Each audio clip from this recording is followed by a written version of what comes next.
लेकिन वहां पे जब वापस आने लगे तो हमारे दो एथलीट जो थे वो फ्लाइट से 2 घंटे पहले जब वो गायब हो गए।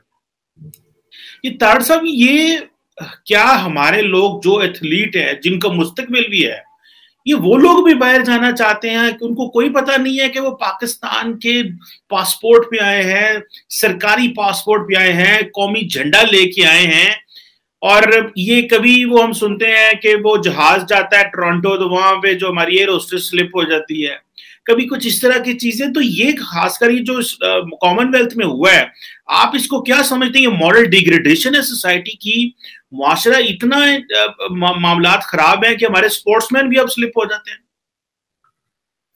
चीमा साहब, स्पोर्ट्समैन स्लिप होने का ये पहला हादसा नहीं है, ये पहला वाकया नहीं है।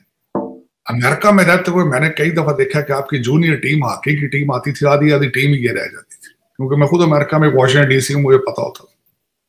अब मैं यहाँ पे अलमिया बताना चाहता हूं आपको कि इस वक्त, बल्कि मैं आपके पाकिस्तान के फनकारों के नाम नहीं लेना चाहता, कि जो पाकिस्तान से मुसलसल अपने साथ जो टीमें लेकर आते थे, तबलची या म्यूजिशियन या सारे, वो पास पैसे ले लेके लाए जाते थे, उनका प्रोफेशन नहीं होता था। जिनको ह्यूमन स्मगलिंग के इल्जाम में उन पर पाबंदियां लगा दी जा चुकी हैं। हमारे पाकिस्तान के बड़े बड़े नामवर म्यूजिशियन हैं। वो इस तरीके से कि मैं जब डोनाल्ड ट्रंप पीरियड में, जब मैं वॉशिंगटन डीसी में व्हाइट हाउस में काफी करीब था और मेरा स्टेट डिपार्टमेंट के अंदर काफी जाना आना था, तो मैंने कई वहां पे देखी इस तरह लोगों के नाम गर्दिश करते हुए, या जिनके ऊपर बैन 10-10 साल का लग चुका है, सिर्फ इस वजह से कि वो ह्यूमन स्मगलिंग में इन्वॉल्व थे। बहुत बड़े बड़े फनकार। आप यहां तक देखें, ये तो आप कह रहे हैं कि हमारे स्पोर्ट्स एथलीट आए हैं, हमारे तबलीगी जमात के लोग आते थे, जमात बना के पैसे लेकर ह्यूमन स्मगलिंग करते थे। ये एक बड़ा कॉमन सा ये इन्होंने अब्यूज किया। आप उसको कहते हैं यहाँ पे, क्योंकि मैं लीगल मेरा बैकग्राउंड है लॉ के साथ, नौज बिल्ला यहां तक किया जाता है कि यहाँ मस्जिदों में रिलीजियस वीजा जो होते हैं, रिलीजियस टीचर्स, उनको दिया जाता है रिलीजियस वीजा। यहाँ पे कई हमारे पाकिस्तानी दोस्तों ने, अजीजों ने मस्जिदें बनाई, फेक अपार्टमेंटों के अंदर मस्जिदें बनाई लोगों को स्पॉन्सर ग्रीन कार्ड लेके देने के लिए। तो आप बात कर रहे हैं सियासत की, लेकिन मैं एक और बात ये कहना चाहूंगा, सियासतदान भी और हमारे हुक्मरान भी इसी तरह के हैं जिस तरह की अवाम है। कहते हैं कि जिस तरह की अवाम होगी उसी तरह के हुक्मरान उन पर मुसल्लत कर दिए जाएंगे। अब जिस कंट्री के अंदर कोई लॉ एंड ऑर्डर ना हो, कोई मुस्तकबिल ना हो, नौकरियां ना हो, और आपने रीसेंट मिसाल देखी है, 250 रुपए पे डॉलर था, 300 की उसकी एक्सपेक्टेशंस थी। आज के हालात देखें, आपका वजीर आजम जो है वो सिर्फ इस्लामाबाद का वजीर आला बन चुका है, उसकी कोई जुरिस्डिक्शन ही नहीं है, उसकी रेट ऑफ गवर्नमेंट ही कोई नहीं है। उसके आसपास परवेज लाई साहब ने स्पीच अगले दिन 14 अगस्त पे जो दी है, उन्होंने कहा राणा सनाउल्लाह तुम फांसी दे देंगे। और ये वही राणा सनाउल्लाह है, आज से 1 महीना पहले इनके घर गया है, इन्होंने खाना पकाया उसके लिए, और ये उस वक्त नून लीग की तरफ से इनको चीफ मिनिस्टर ऑफर करने गया। उसके एक एक अल्फाज मेरे ज़हन में अभी तक वो कानों में बाज गश्त हो रही है कि इन्होंने किस तरीके से पुरतबाक इस्तकबाल किया ऐसी राणा सनाउल्लाह। और आज वो मैसेज दे रहे हैं कि तेनू मैं तोन के रख देंगे। और दूसरा वो मेरा और वो देखें कि इस्लामाबाद से बिल्कुल अडियाला जेल जो है वो डिफरेंट टेरिटरी, जिस तरह से डिफरेंट कंट्री। आपके परवेज गिल साहब को मिलने गए हैं वो उनके जो इंटीरियर मिनिस्टर डोगर साहब, कर्नल साहब, तो he is portraying like I am in a different territory, I am in a different country. सूबा सरहद के जो है वो chief minister he behaves like a different country. और मैं दूसरा आपको अर्ज की थी कि आप मुझे ये बताएं, आपका कोई बच्चा एसोसिएट डिप्लोमा ले ले तो फौरन उसकी इमिग्रेशन हो जाती है, कनाडा और ऑस्ट्रेलिया चला जाता है। आपका डॉक्टर को रहता है वहां पाकिस्तान के अंदर, आपका कोई इंजीनियर रहता है, जो जिसको कनाडा या ऑस्ट्रेलिया की इमिग्रेशन नहीं मिलती वो दुबई या सऊदी अरबिया चला जाता है। आप मुझे ये बताएं, आप ह्यूमन रिसोर्स के अलावा, लेबर के अलावा आप कौन सी चीज एक्सपोर्ट कर रहे हैं जिससे आपकी इकॉनमी चल रही है? तो ये जो बच्चे यहाँ पे बॉक्सर यहाँ आ गए हैं, ये तो आप शुक्र करें कि ये गेम्स में हिस्सा लेकर गए हैं, मैं एक आर्टिकल अगले दिन पढ़ रहा था कि यूरोप में हमारा एक स्विमर पाकिस्तानी गया है, वो मुकाबले से पहले ही भाग गया था, गायब हो गया। उन्होंने कहा पता नहीं की बनना है।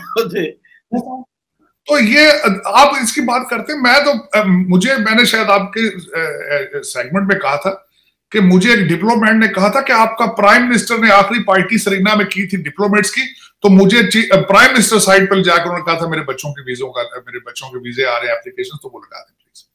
तो आप दरा हकीकत इस वक्त ये है कि मॉरल्स नहीं है, इकोनॉमी कोई नहीं है, डायरेक्शन कोई नहीं है, लीडरशिप कोई नहीं है, डिवीजन है, वो भी झूठ बेस्ड, और उस पर भी कार्ड मजहब का इस्तेमाल हुआ।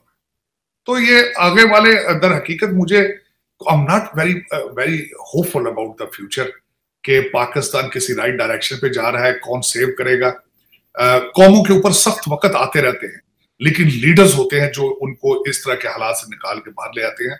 लेकिन अफसोस के साथ वैसे कौम मायूस थी पीपल्स पार्टी से और नून लीग से, और ये तीसरा तजर्बा जो पीटीआई का उन्हीं की वजह से किया गया था, लेकिन उन्होंने भी उस्मान बुज़दार टाइप करके काम हमारा वसीम अकरम प्लस लगा के, और उन्होंने भी जो अपने जो नौरतन इकट्ठे किए थे उन्होंने भी मायूस किया कौम को। अब तो इस वक्त द नेशन इज कंप्लीटली डिमोरलाइज्ड। बिल्कुल सही कह रहे हैं, नेशन इज डिमोरलाइज्ड।